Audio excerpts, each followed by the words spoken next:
안녕하세요. 예,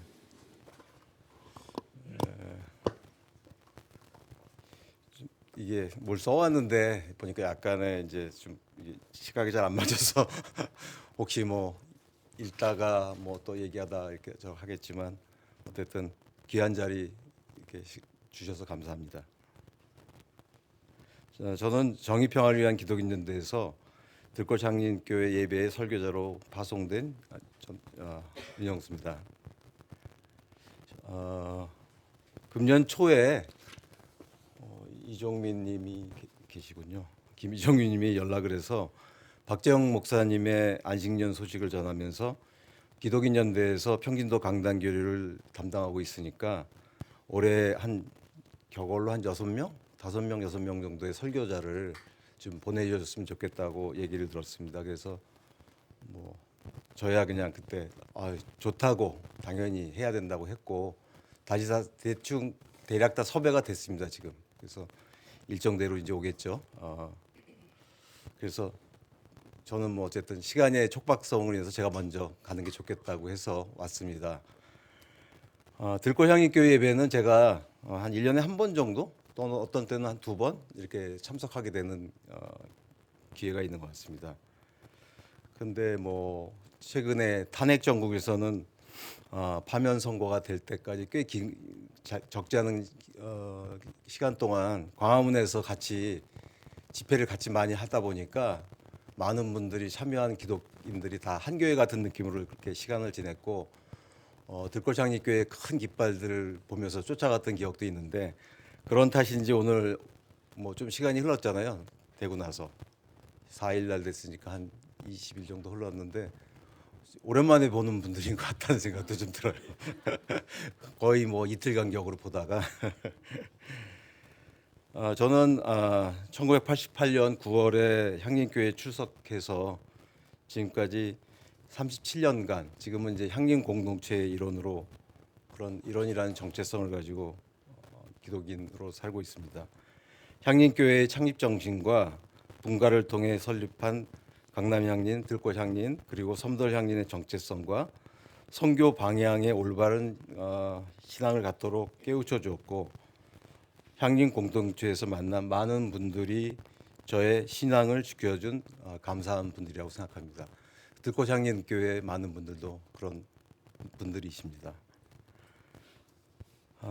오늘 교회력으로 부활절 두 번째 주일이고 함께 읽은 본문 말씀은 교회력에 의해서 선택한 말씀입니다. 뭐 대부분의 교회들이 교회력에서 좀 성서 본문을 하다 보니까 저도 아마 그렇게 좀 선택을 해봤습니다.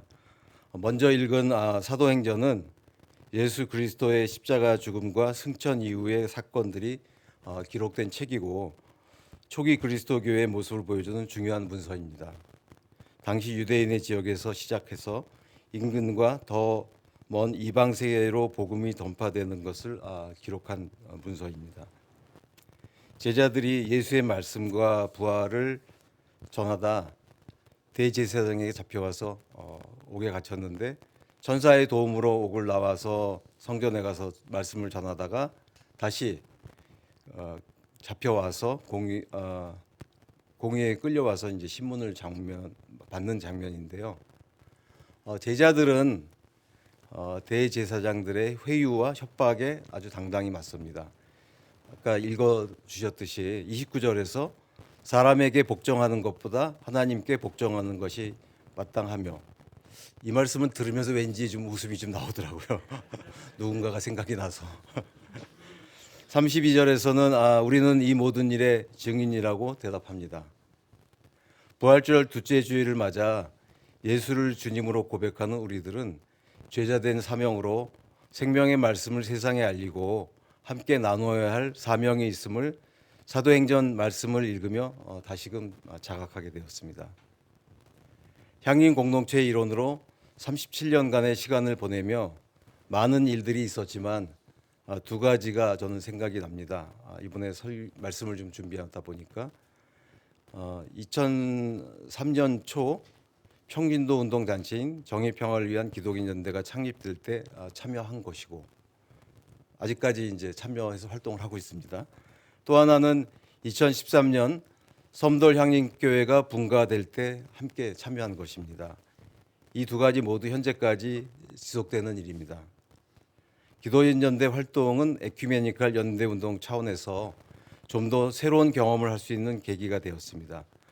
오늘 여러분과 함께 나누고 싶은 말씀도 그 지점에 있습니다. 여러분은 한국의 교회들을 어떻게 구분하시는지요? 누구나 교회를 다니던 초기에는 저도 그랬지만 저는 처음에는 감리교회를 다녔습니다. 교회는 모두 같겠지 하는 생각에 관심을 갖지 않죠. 그렇지만 시간이 흐르면서 교단에 따라서 기장, 예장, 감리교, 성결고, 독립교단 등의 구분이 있음을 알게 됩니다. 요번에 고신이라는 것이 있다는 것도 알게 됐습니다. 손월모 덕분에. 그리고 보수적인 교회, 복음주의 교회, 진보적인 교회라는 평가를 통해서 그렇게 그냥 구분을 하죠. 어떤 교회는 뭐 이렇다 저렇다 이렇게 얘기하지 않습니까?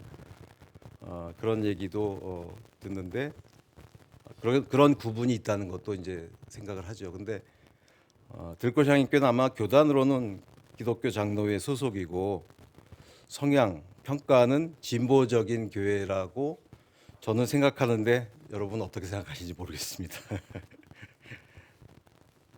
근데 저는 평균도 강단교류 활동을 담당하고부터는 교회를 구분하는 기준이 평균도 설교가 되었습니다. 한국 교회 현실에서 절대 다수의 교회가 평균도 설교를 하지 않기 때문에 저의 이런 구분은 별 의미가 없습니다, 사실은. 그렇지만 저는 진보적인 기독교인으로 살기를 원하고 있고 평균도 운동을 신앙생활의 중심에 놓고 있으며 종교 개혁으로 개신교가 탄생했지만 500여 년이 지나도록 여전히 한국의 기독교는 개혁이 필요하다고 생각하고 있습니다. 그래서 평균도 설교를 하는 교회와 하지 않는 교회라는 구분을 계속 유지하고 앞으로도 그럴 계획입니다. 바라기는 평균도 설교를 하는 교회들이 점차 늘어나서 이러한 구분이 의미 없는 때가 오기를 소망하고 있습니다. 들꽃향림 교회 분들은 이제 평균도 설교를 익히 당연히 평균도 설교를 하는 교회이고 여러 가지 시간을 통해서 이제 그런 경험들을 갖고 계시니까 별로 이렇게 생경하지 않으시겠지만 저도 그게 이제 제가 처음 88년에 향림교회를 나갔다가 처음으로 평균도 설교에 대해서 이제 어떤 확실하게 기억하게 된 것은 2003년도 10월 어느 날 향림교회 예배에서였습니다. 새로운 목사 조원정 목사가 부임을 하고 나서 그 평균도 설교를 제안했고 신도회별로 자원자가 쉽게 나오지 않으니까 이제 차출을 했죠. 신도회별로 이렇게 정해서 그리고 신도회 설교자들과 조 목사께서 이렇게 같이 한 3개월 정도 이렇게 미리 준비하는 과정을 거쳐서 매월 한 명씩 평균도 설교를 했고 그때의 그 기억과 감동은 나름대로 제 신앙생활에서 나름대로 중요한 자리를 차지하고 있습니다. 그리고 이제 시간이 흐르면서 다른 교회에서도 특별한 절기나 일정에 따라서 평균도 설교가 진행된다는 소식을 들었습니다. 그런데 이제 시간이 가면서 향림교회에서 평균도 설교가 이제 계속 됐거든요. 1년에 한 많으면 4명, 5명씩 계속 했어요. 근데 이제 내부에서 못마땅하게 반응하는 교우들의 불만이 평균도 설교가 있은 그 주일날 다음 월요일부터 이제 목회실로 전화가 온다는 겁니다. 못마땅하게 이런 좀 만족도가 좀 다르겠죠. 아버지 목사님도 설교하고는.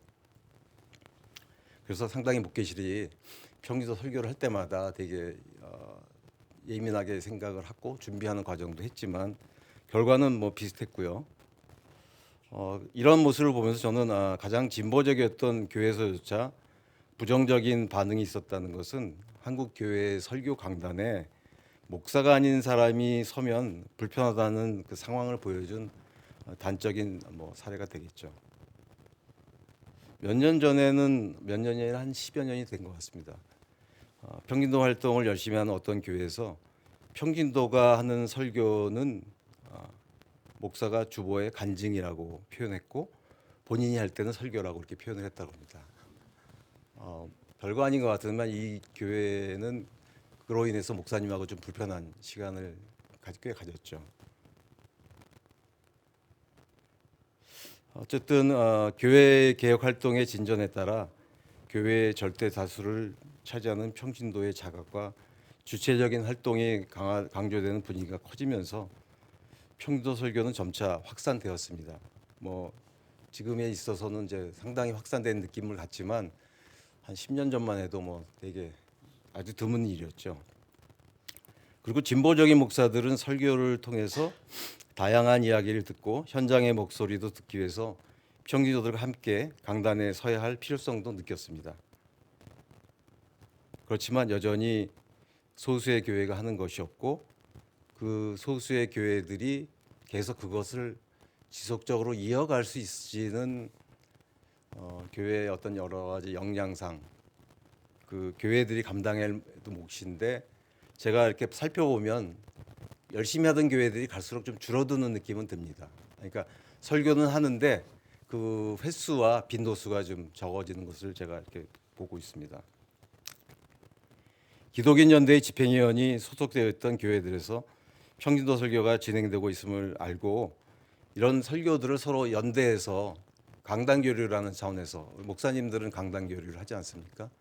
그것을 하면 좋겠다고 이제 논의가 있었습니다. 그래서 이런 개별 교회 활동을 연대 활동으로 만들면 에큐메니컬 운동이 갖는 역동성과 다양성 측면에서 그리고 또 평진도 활동의 지속성과 확장성을 기대할 수 있어서 이제 그 활동을 계획하고 됐던 것입니다. 이런 맥락에서 저는 오늘 말씀 나누기의 제목을 에큐메니컬 말씀 나눔이라고 정했던 것입니다. 평진도 강단교류는 2014년에 처음 시작했습니다. 작년에 11번째, 올해는 12번째가 이제 되는데 사실 오늘은 뭐 강단교류라고 생각을 하진 않았는데 강단교류를 이미 시작하셨네요. 여기 들고향님께서. 그러시면 조만간 한 명을 보내셔야 됩니다. 어딘가로. 섬돌로 보내주십시오. 한 명을 조만간.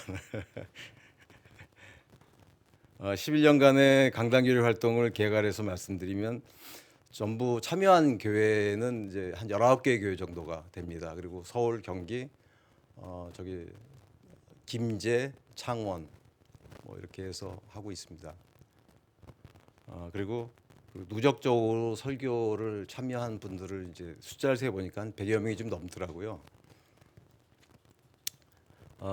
제가 14년부터 지금까지 이제 담당하고 우리 기독연대 집행위원들과 함께 준비하는 과정을 거쳐서 하고 있는데 제가 주로 많이 이제 교회를 돌아다니면서 접촉을 했습니다. 이제 좀 하자고. 근데 세 개가 좀 생각이 나서 아마 들으시면 어떤 교회인지 다 짐작은 하실 수도 있는데 이게 어떻게 보면 이제 그나마 할 수 있는 교회들이 갖고 있는 이제 하나의 사례들일 것 같습니다. 꽤 진보적인 교회라고 알려진 교회였는데 초기에 당연히 할 거라고 생각하고 제가 메일을 보냈습니다. 그랬더니 그 교회 목사님이 저한테 메일을 보내야 하는데 상당히 저는 뭐 메일의 내용은 좀 결과는 불만스러웠지만 그렇게 답변해 주신 건 고마웠어요. 그분의 이제 말씀은 교회 운영은 아주 진보적인 교회니까 교회 운영을 평진도가 주로 담당하고 있어서 설교만은 목사인 내가 꼭 해야 되겠다. 뭐 납득은 되는데 좀 뭔가 좀 부족한 답변이었습니다만 저로서는 뭐 인정할 수밖에 없었습니다. 그리고 그 이후에 계속 그 교회의 이제 상황들을 좀 듣고는 있었는데요. 또 한 교회는 그 저기 그 경기도 고기동 쪽에 있는 교회인데요. 이러면 다 아시겠죠. 거기도 이제 예장 교회인데 상당히 아주 복음주의적이고 상당히 훌륭한 교회입니다. 예배를 마치고 제가 그 점심을 같이 먹는데 목사님하고 그 신도들하고 같이 점심을 먹었습니다. 그럼 같이 먹는 김에 보니까 이게 딱 의사결정자들이 다 모이신 것 같아서 그냥 얘기를 했죠. 그랬더니 목사님 먼저 대답을 해버리는 겁니다. 하자고. 그래서 그분 그러고 나서 설교 한 번 안 하면 나도 좋지 그러는 거예요. 그래서 바로 전격적으로 하는 것으로 결정이 돼서 교인들이 그 이후에 계속 이미 사실은 그냥 뭐 저희 제안 때문에 그런 게 아니라 그런 기운이 이미 있었던 것 같아요. 그래서 지금은 상당히 이제 나름대로 꾸준히 하고 계시더라고요. 그래서 그런 기억이 있고요. 상당히 이제 저로서는 기운이 나는 그런 순간이었습니다. 또 한 교회는 제가 별로 기대를 하지 않았는데 공문을 저희가 다 보내거든요. 공문을 보냈더니 위원장이 공문을 받아서 검토하겠다고 하면서 지금 시큰둥한 반응이어서 역시 안 되겠구나 했는데 2주 후에 교회에서 참가 결정을 했다고 하면서 그 운영위원장께서 자기가 첫 번째 설교자로 나오겠다고 하고 나왔습니다. 그래서 꾸준히 하고 있는데 이 교회는 평진도 교회입니다. 목회자가 없는. 근데 어쨌든 평진도들이 설교를 꽤 많이 하고 있는 교회인데 갈수록 좀 적어지고 있다는 좀 느낌은 드는데 어쨌든 그런 기억이 있었고 그리고 그 운영위원장님은 그 이후에 저희가 이제 설교자 준비 모임을 하는데도 되게 열심히 나오시더라고요. 그래서 참 저도 많은 그분에게 힘을 얻고 또 본받음을 얻었습니다.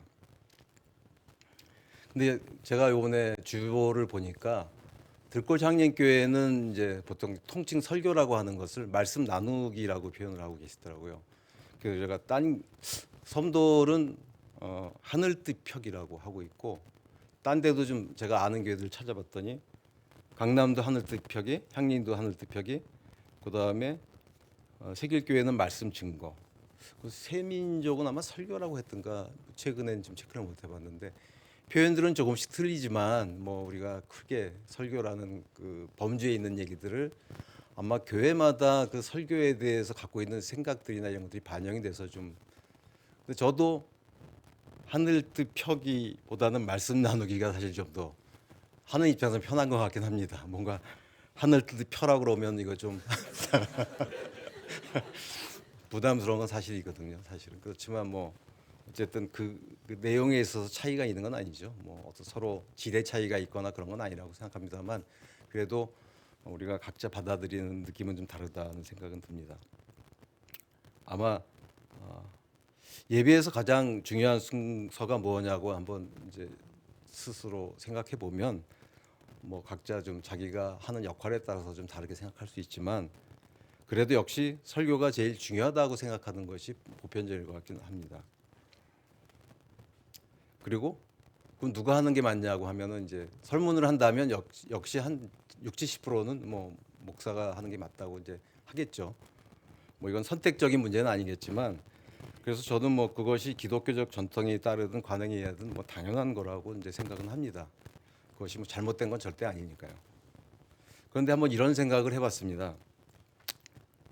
저는 상린을 37년 상린 공동체 37년 다녔는데 만약에 한 10년 정도 교회를 다닌다고 치면 착한 모범적인 교인이라면 한 4, 500번 정도의 예배를 참석하겠죠. 그러고 목사님이 임기가 없는 목사님이다 하면 제가 알기로 뭐 금난교회 목사는 뭐 40주년 뭐 해갖고 뭐 기념식을 화려하게 하던데 자기가 그 목사로서 이제 봉직한 그거를 40주년인가 제가 한번 그 우연히 봤는데 뭐 한국의 많은 교회들이 그렇긴 하겠죠. 그러니까 그러면 한 분에게 또 대부분 그런 교회는 설교 자리를 내주지 않거든요. 부목사나 이런 사람들 한 분 내줬다가 또 혹시 너무 잘하면 안 되니까. 예, 그래서 그렇게 됐는데 한 분이 10년 동안 하는 설교를 계속 듣는다.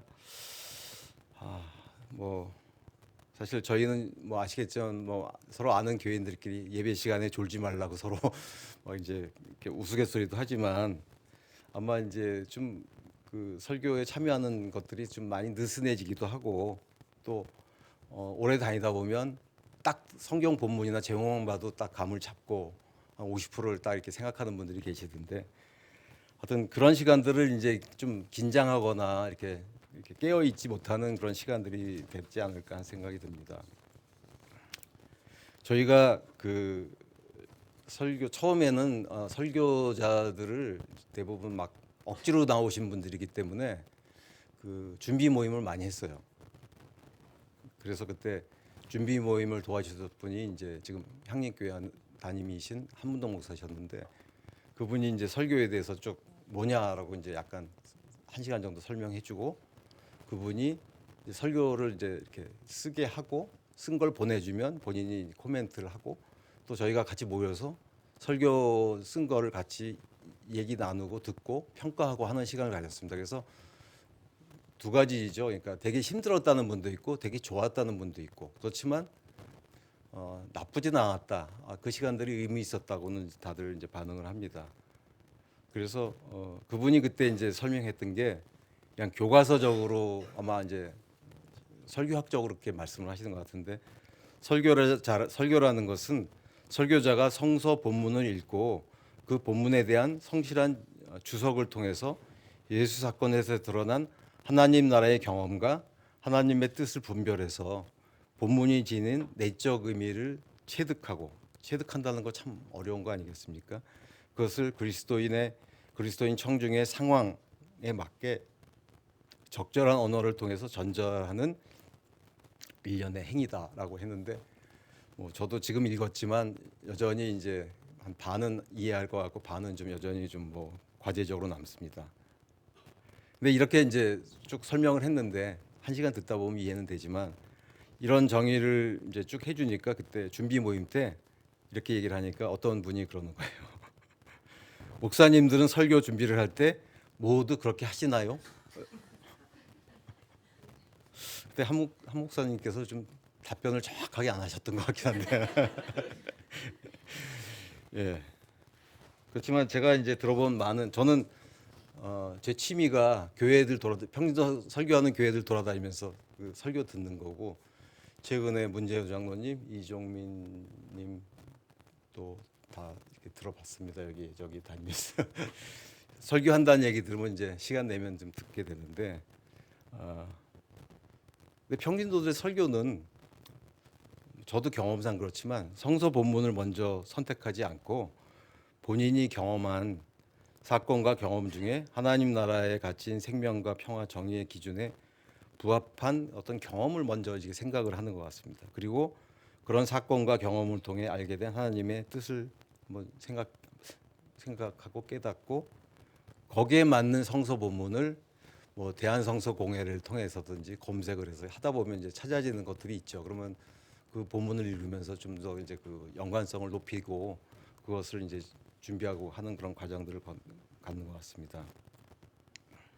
그러니까 결국 우리들은, 목사님들도 뭐 마찬가지이긴 했지만 평신도들은 사건과 현장이 먼저 있었다고 저는 이제 생각을 하게 되었습니다.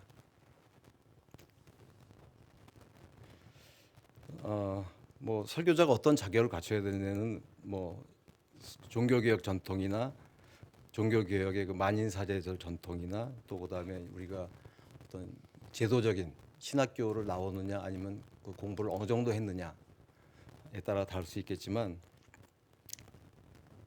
그 저는 기본적으로는 이제 제한이 없다고 합니다. 기독교이면 다 가능하지 않겠느냐 이렇게 생각하고, 세상의 많은 이야기를 생생하게 설교에 담기에는 사실 부족합니다. 기독교 신앙을 가지고 하나님 나라의 일꾼으로 살아가자는 모든 사람이 평신도 설교자가 저는 될 수 있다고 생각합니다. 그렇기 때문에 요즘 이제 자주 듣는 용어 중에 공동 목회, 뭐 문화가 있는 예배, 이야기가 있는 예배, 뭐 함께 드린 예배 같은 표현이 의미하는 것은 그 다양한 형태의 예배를 이렇게 시도하는 측면은 그런 것도 있지만, 그 중심에는 목사의 설교 강단 독점에 따른 문제점을 보완하는 생각들이 반영된 것은 아닐까 하는 생각을 합니다. 뭐 최근에 저도 이렇게 표현을 하고 보니까 최근에 한국 기독교가 교회가 아주 주변에 아닌 사람들부터 맹비난을 받는데 사실 좀 억울하죠. 저희는 그렇지만 절대 숫자로 보면은 뭐 통계를 내보지는 않았지만 좀 억울한 면은 있죠. 특히 이제 들꽃 향린이나 향린 공동체나 광화문에서 깃발을 들었던 분들은 좀 억울하겠지만 침묵하는 또 대형 다수의 교회들이 있는 것도 사실이니까요. 그 침묵의 의미는 여러 가지로 이제 의미가 있겠지만 저는 그런 얘기를 들었었는데 뭐 순복음교회 목사가 중간 정도의 입장을 얘기한 것만으로도 엄청난 그 전화를 받았다고 하더라고요. 그 중간만 애매한 입장만 얘기해도 아무런 얘기를 안 하면 되는데 뭔가 얘기를 하면 그 자체가 좀 그 지난 탄핵 정국에서 그리고 앞으로도 좀 그럴 가능성이 있다고 보는데 그래서 이제 가만히 그냥 외면하는 거 아닌가 이런 생각이 듭니다. 두 번째 성서 말씀 시편 말씀은 제가 이제 교회력에 따라서 정했기 때문에 이제 읽어 보니까 처음에 읽을 때는 뭐 너무 심플하잖아요. 찬양하라 찬양하여라가 제가 시어 보니까 11번이더라고요. 나오는 횟수가.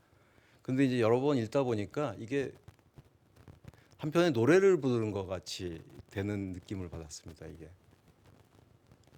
계속 읽다 보니까 이게 이렇게 뭐 그래서 이제 사실 다윗의 노래라 뭐 솔로몬의 노래다 이렇게 시편들이 많이 표현이 됐는데 그런 선입견도 있었지만 저도 한 5번 정도를 읽다 보니까 이게 음률이 확실히 있구나라는 생각이 들었고 그런데 이제 그 내용적으로는 이렇게 시편 150편에 온전히 하나님을 찬양하는 그런 모습을 통해서 하나님에 대한 강렬하고 진심 어린 경외의 마음과 또한 그분의 능력에 대해서 이제 우리는 찬양할 수밖에 없구나 하는 생각을 하게 되었습니다. 아마 이 말씀을 정하는 것은 교회력에 따라서 부활절 둘째 주일을 맞아서 예수의 고난과 죽음을 승리로 이끄신 하나님의 의대한 역사와 부활의 기쁨을 우리도 모두 한 마음 한 뜻으로 함이 마땅하지 않느냐 이런 뜻으로 저는 그냥 이해를 했습니다. 그런데 불현듯 윤석열 탄핵 광화문 광장에서 파면을 외치던 그런 모습들이 또 떠오르더라고요. 이게 최근에는 아마 그게 많이 이 내장이 돼 있어 그런지 자꾸만 연상이 되는데 그때 그 광장에 모인 모든 시민들이 뜨거운 마음으로 탄핵과 파면의 단어들을 반복적으로 하지 않았었습니까? 그리고 그 깃발들 저는 그 깃발 보는 걸 되게 깃발이 정말 묘할 정도로 그 음률이 있고 그런 모습들이 참 아주 교향곡을 본다고 하는 건 좀 적합하지 않지만 하나하나의 깃발들이 다 어울려서 이렇게 흔들어지는 모습을 보았던 것 같은데 그리고 저는 어느 날인가 정말 인상적인 한 젊은 여성을 봤는데 깃발을 혼자서 열심히 들고 열심히 흔들면서 끝까지 행진하는 그 모습을 보면서 참 대단하다는 생각이 들었는데 시편 150편을 읽으면서 그 모습이 좀 겹치더라고요. 그러니까 그래서 이게 뭐 이렇게 이제 제가 설명하는 것은 성서를 전문으로 하시는 분들한테는 뭐 좀 생뚱맞은 얘기일 수 있지만 저는 그런 감동을 좀 느끼면서 시편 150편을 좀 보게 되었던 것 같습니다. 평진도 강단교류 설교자 그 개인과 참가 교회에게 어떤 이 활동들이 주는 역할이 있을까, 어떤 의미가 있을까 한번 생각해봤습니다. 무엇보다도 여기 많은 분들이 경험을 하셨겠지만 평균도 설교자는 한편의 설교문을 준비하는 과정에서 그동안의 신앙생활에서 경험하지 못했던 새로운 일들을 경험하게 되는 것이 사실입니다. 안주빈 장로님 작년에 하셨죠? 그리고 고개를 끄덕끄덕 하시는 거 보니까 설교 주제를 정하고 본문을 찾기 위해서 성서를 지적이기도 하고 그 성서를 또 찾아본 성서를 제대로 이해하고자 다양한 형태의 노력도 합니다. 하나님 나라의 가치 기준에 따라 세상 모습과 자기를 성찰하고 그 결과 어떠한 삶을 살아야 하는지 궁리하고 결단하는 경험도 하게 됩니다. 그리고 중요한 것 중 하나는 이렇게 해보면 목사님들의 설교를 본인의 그 고통을 통해서 수고 많이 하셨겠구나 하고 잘 듣게 됩니다.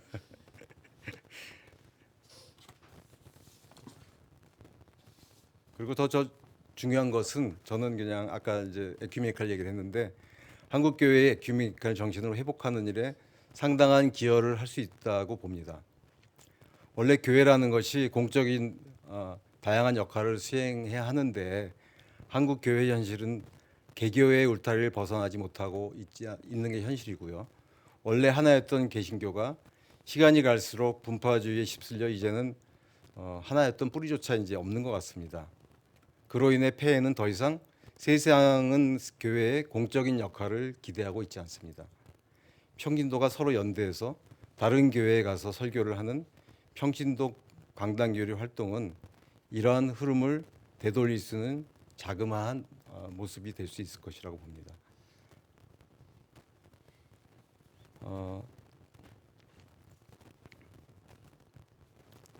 들꽃향립교회는 이제 저희가 평신도 강단교리를 어떻게 했는지 한번 이제 짚어보니 14년에는 첫 해였는데 함께 못했고요. 연락이 아마 제대로 못 되거나 이래서 2015년부터 평신도 강단교를 함께 했습니다. 그래서 9번째 같이 강단교를 했었고요.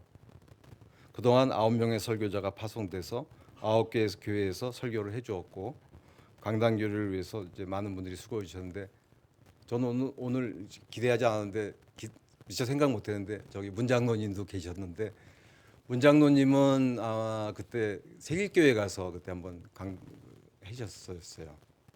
강단교를 하셨고 그때 그 세길교회 담당자가 저한테 외부 강사가 오면 사례비를 드려야 된다고 봉투를 저한테 주는 거예요. 그래서 저희 이거 돈 받지 않고 공짜로 합니다. 그렇게 했더니 그분이 되게 좋아하셨는데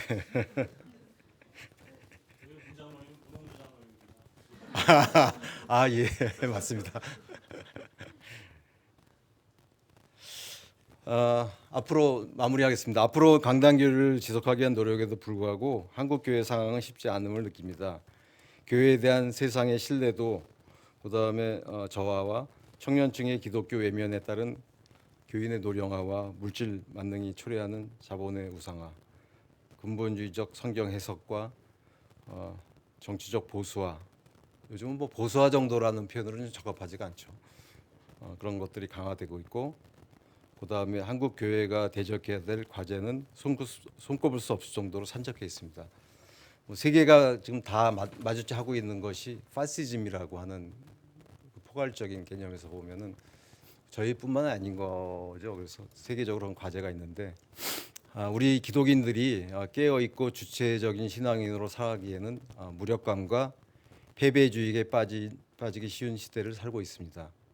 어려운 화두들을 끌어안고 하나님 나라를 향하여 나아가고자 애쓰는 교회들과 평신도들이 말씀 나눔을 통하여 교회 간의 연대하는 활동들이 하나님 나라의 성취를 위해 겨자씨 같은 역할이라도 할 수 있기를 기도하며 오늘의 말씀 나눔을 마치도록 하겠습니다. 다 함께 묵상하시겠습니다.